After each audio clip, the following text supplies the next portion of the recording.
Meu nome é Helena, eu sou médica de família e comunidade, sou mestranda da primeira turma do Prof.Saúde Abrasco em parceria com a UERJ. Sou preceptora do programa de residência de medicina de família e comunidade, lotada num centro municipal de saúde na Tijuca, que é o Heitor Beltrão. Sou preceptora direta de uma equipe de saúde da família e de comunidade, que é o Salgueiro. Nessa unidade somos 8 equipes. Dessas 8 equipes, 7 equipes são o que a gente chama de equipe de asfalto, né? Que são as equipes que trabalham mais nas ruas, onde tem prédios, né? Onde você não sobe o morro, onde não tem favela. A minha equipe é uma equipe 100% de comunidade, a gente tem em torno de 4.200 cadastrados. Fica na Tijuca, para quem conhece um pouco, subindo a Praça Sans Pena. A Tijuca é um bairro de classe média. E aqui é o morro à noite e aqui é onde a gente sobe a Praça Sans Pena para a comunidade de Salgueiro. Então, esse é o mapa do nosso território, foi um mapa vivo que a gente fez também com uma atividade do mestrado. Isso aqui tudo é a nossa comunidade e aqui já é a Tijuca, a parte de asfalto. Então, quando a gente vai realizar o diagnóstico comunitário do nosso território, a gente passa por alguns passos. O primeiro é a estimativa rápida participativa, que é quando você faz entrevistas com informantes chaves, que são pessoas chaves daquela comunidade. Depois você pega os dados secundários, você analisa essas duas coisas juntas e aí você trabalha um diagnóstico final. Na estimativa rápida participativa, a gente sentia muito que as pessoas diziam que existia uma área muito pobre dentro da comunidade, mas elas não citavam qual era essa área, era a área mais lá para cima, mas elas não conheciam essa área.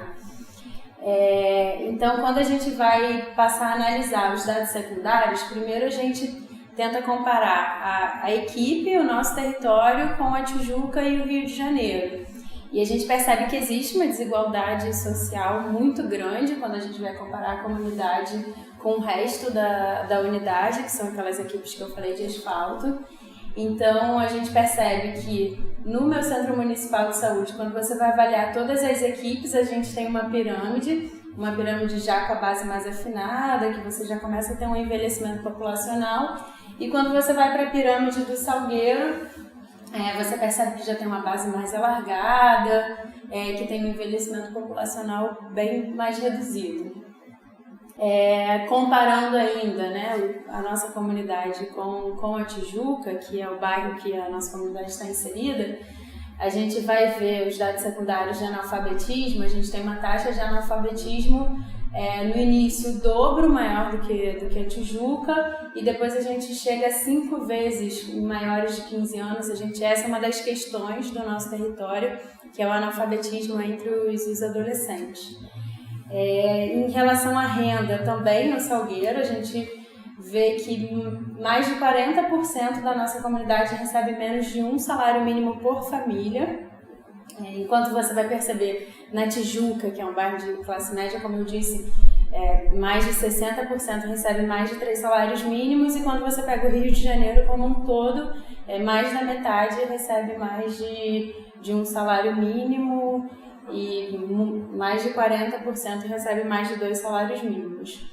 Então você percebe que ali, comparando a comunidade com o bairro e com o município, a gente já percebe uma desigualdade social. Mas e aquilo que as pessoas falavam, que existia uma área muito pobre dentro da comunidade? Vamos então avaliar dentro do próprio território se existe desigualdade social ali dentro. O nosso território ele é dividido em 6 microáreas. E a gente fez todas essas análises pelos dados da ficha A, que são os dados da ficha que os agentes comunitários de saúde preenchem na hora de fazer o cadastro daquela família, e que tem dados incríveis, que, por exemplo, você consegue fazer a pontuação de toda a escala de coelho. Uma ficha A bem preenchida, ela te dá dados incríveis do diagnóstico do seu território. E aí, quando a gente começa a comparar as microáreas, a gente começa a perceber que essa microárea 1, que era aquela microárea que eles chamavam de horta, que eles falavam que era uma área mais lá para cima, existe realmente um empobrecimento maior. Então, rede encanada até o domicílio, quase 30% não tem. Ou pega água nas fontes ou pega água nos canos que racham, nos canos que vazam água. Enquanto nas outras microáreas, na 2 ainda um pouco abaixo, mas nas outras quase 100% de rede encanada até o domicílio. Quando a gente vai ver o tratamento de água, quase 30% da microárea 1 não tem tratamento de água, da água que recebe em casa. Nas outras áreas isso também é bem menor. Destino do lixo.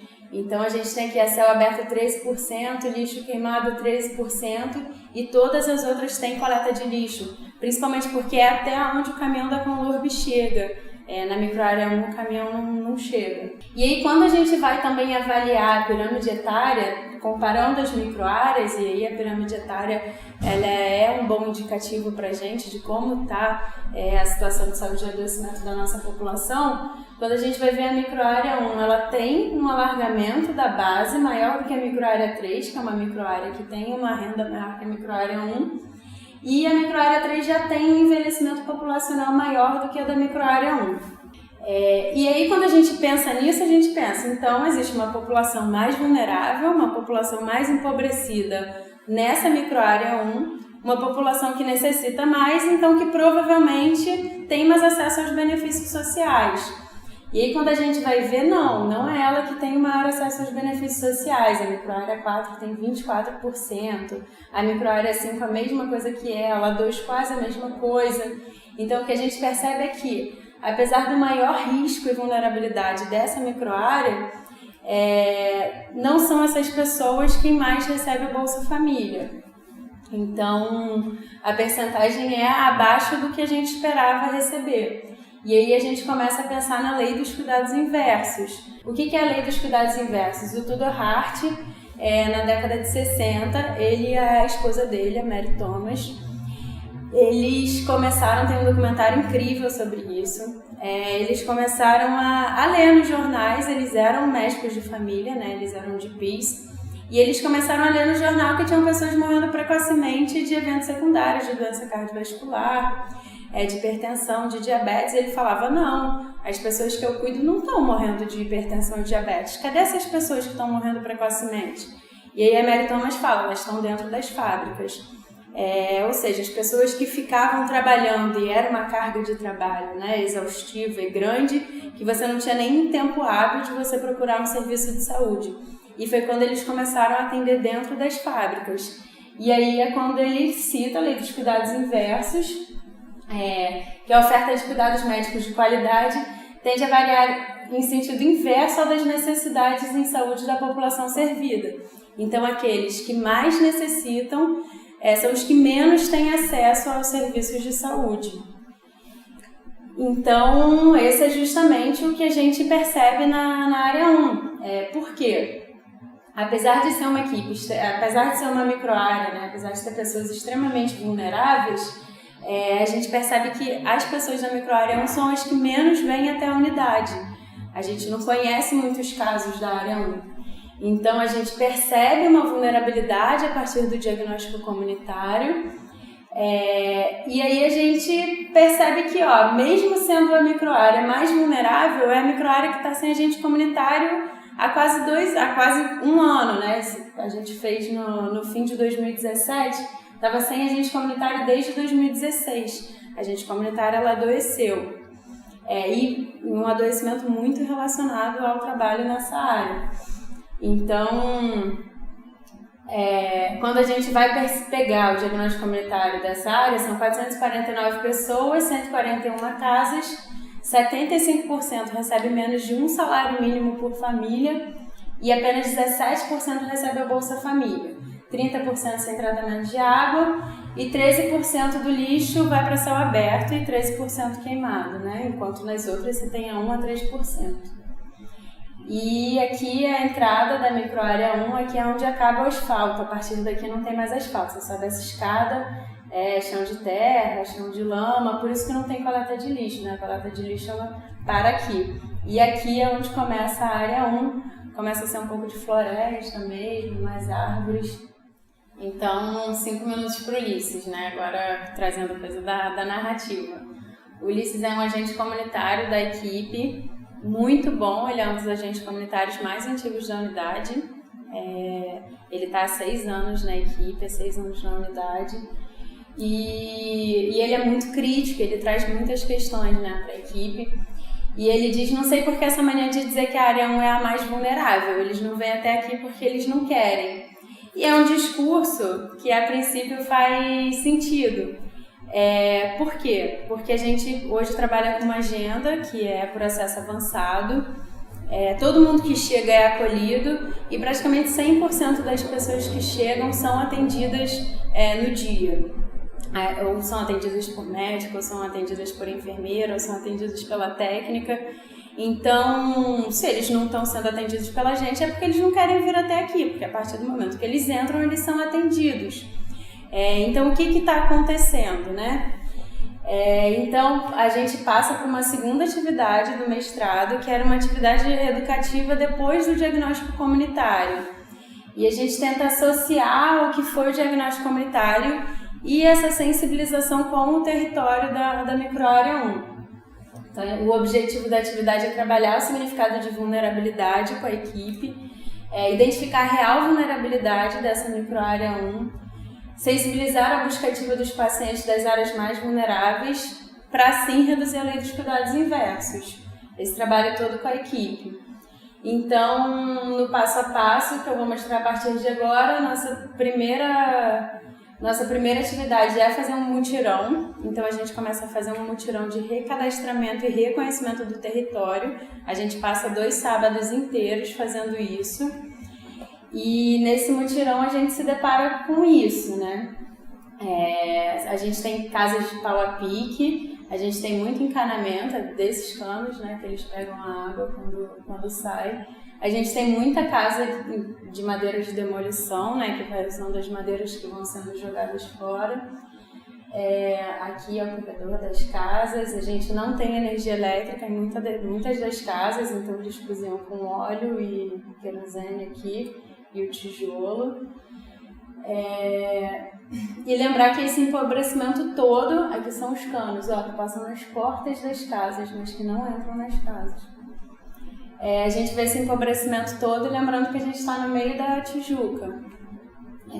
A Tijuca aqui, com o Shopping Tijuca, super luxuoso, com as praças.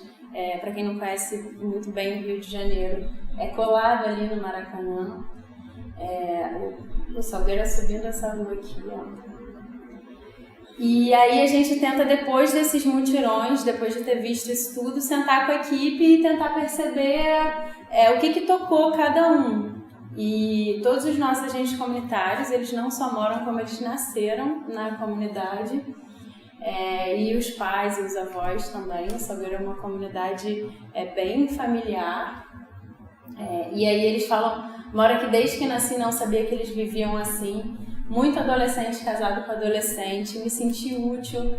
Como eles não vão na unidade, precisamos desdobrar isso, era necessário esse mutirão. E aí eu trago o Ulisses de novo, que ele traz, eu não imaginava que era assim, eu estou impressionado. Como que eu vivo aqui há tanto tempo e nunca vi isso, é muita pobreza.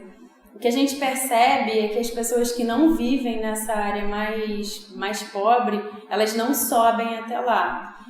Então elas sabem que lá é uma área muito pobre, mas elas não conheciam esse território.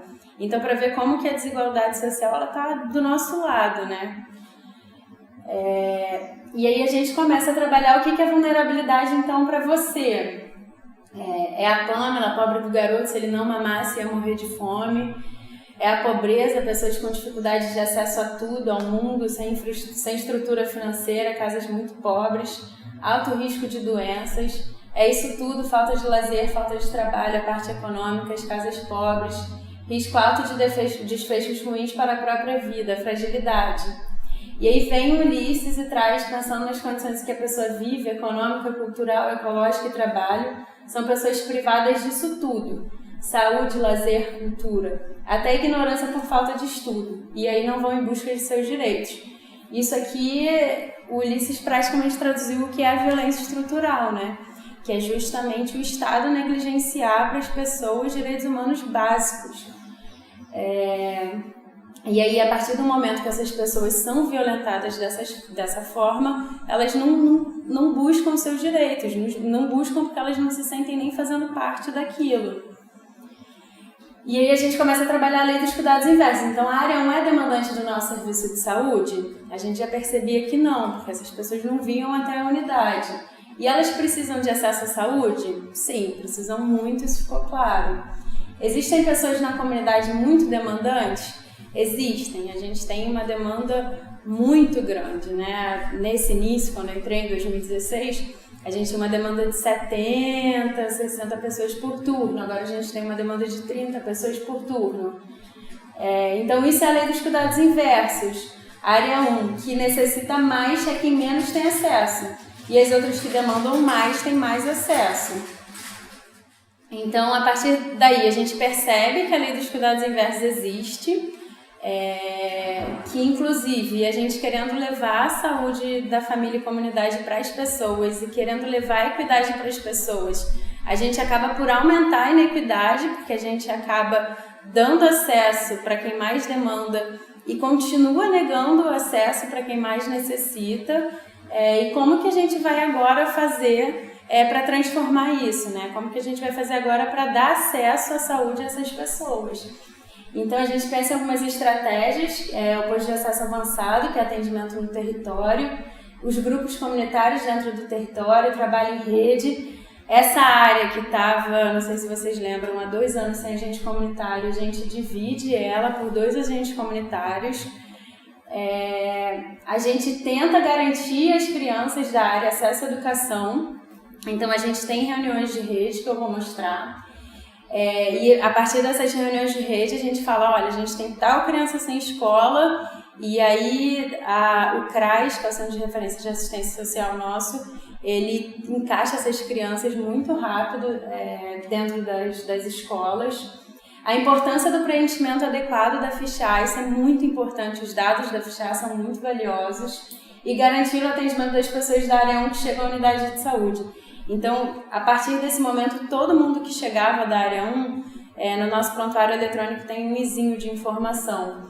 A gente colocava a área 1, que era, às vezes, atendimentos mais prioritários, que eram atendimentos que não podiam passar.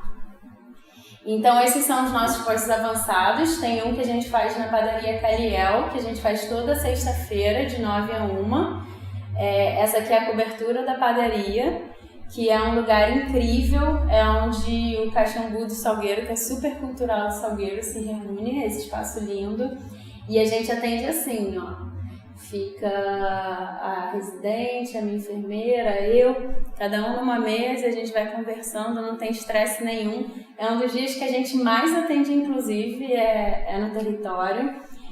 Se tiver que fazer puericultura, a gente faz, a gente leva a régua, a gente mede em cima da mesa, a gente dá um jeito. Tem o posto avançado no Bar do Barriga, que é bem mais para cima, que é uma área mais empobrecida, né? Um chão de terra batida, ali atrás do bar mesmo, que a gente faz toda segunda-feira de 9 a 1. E foi quando esse atendimento foi quando a gente começou a realmente a atender as pessoas da área 1. Então, hoje em dia, a gente também faz bastante atendimento, coisa que a gente nunca imaginou. As reuniões de rede, a gente começa a perceber que a saúde não anda sozinha, né? Ninguém anda sozinho, então a gente precisa da assistência social, a gente precisa da educação junto, a gente precisa das ONGs. Então a gente fez o nosso ecomapa e a partir daí a gente começou a fazer reuniões intersetoriais. A gente tem reuniões intersetoriais maiores a cada 2 meses e reuniões intersetoriais só com assistência social e educação mais ou menos 1 vez por mês.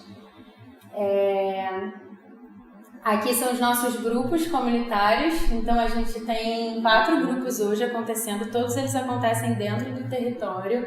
A gente tem o Entre Muros, que é um grupo de esposas e mães de homens que estão presos, que são mulheres muito violentadas desde o momento de fazer a visita aos seus filhos e ao seu esposo, até mesmo na própria comunidade.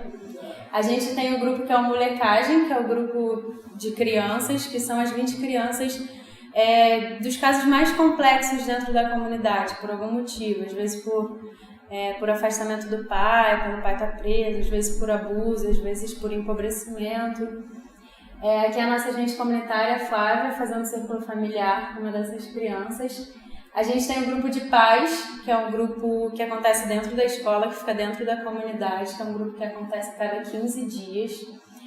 Os pais adoram esse grupo, eles não deixam de ir. E a gente tem um grupo que é o Grupo de Saúde da Mulher, que começou há mais ou menos uns 6 meses, que trabalha tudo, desde questão da saúde com o corpo da mulher, de prevenção, da questão de querer engravidar ou não, tudo isso. A gente tem as nossas reuniões de rede, essas são as nossas reuniões de rede, das grandes, né? E dessas reuniões de rede a gente já tirou 2 Ocupa Salgueiros, que são o Ocupa Salgueiro Reconhecendo Direitos Humanos, que a gente começa a perceber justamente isso. Para a gente lutar pelos nossos direitos, a gente precisa reconhecer eles. A gente tem uma questão muito séria hoje dentro do Salgueiro, que é a questão da água. Então, não só porque em muitas casas só cai água uma vez por semana, como as caixas d'água serem infestadas por giardia. Então, a gente tem uma questão bem grave com giardias e aí déficit de desenvolvimento. Então, os nossos ocupas, esse ocupa aqui principalmente, ele foi muito pautado por essa questão da água. O nosso outro ocupa foi Nossas Vidas Importam, que a gente perdeu algumas pessoas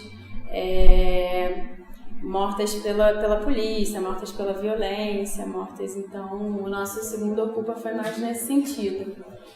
E como é que isso tudo é possível, né? Hoje a gente tem uma equipe que toda ela é muito proativa e é muito voltada para o cuidado da comunidade, desde todos os nossos agentes comunitários, Ulisses, a Joyce, a Nayara e a Elaine. Cada agente comunitário é responsável por um grupo. A Rose, que é a nossa técnica de enfermagem, os nossos residentes, a Raquel, o Daniel e a Vitória, que são residentes que fazem acontecer. Inclusive, ter a residência para a equipe, isso é muito importante, porque é uma educação continuada. E eu, que sou a preceptora da equipe, a Cíntia, que é a nossa enfermeira, que é a enfermeira de família mais incrível que existe. A equipe está estruturada assim, faz com que o nosso trabalho continue independente se uma pessoa sair, se uma pessoa ficar, se alguma coisa mudar. Eu acho que a equipe ela hoje já está construída para manter isso. E também o mestrado ele veio contribuir muito. As tarefas do mestrado elas são muito importantes para o nosso trabalho dentro do território. A partir daí saiu o meu trabalho de mestrado, que é esse, que é o enfrentamento da violência estrutural em uma comunidade vulnerável na cidade do Rio de Janeiro, que é como que a gente, como profissional de saúde, dentro de um trabalho intersetorial, como que a gente consegue reduzir a lei dos cuidados inversos, como que a gente consegue empoderar e se empoderar junto com a comunidade para lutar pelos seus direitos e diminuir essa violência, né? Que é justamente provocada por quem deveria proteger essas pessoas, que é o Estado. O Estado que deveria garantir saúde, educação, assistência social, moradia, alimentação, é justamente quem negligencia isso dessa população. E aí isso torna o problema aceitável para a população e não é. É isso. Obrigada.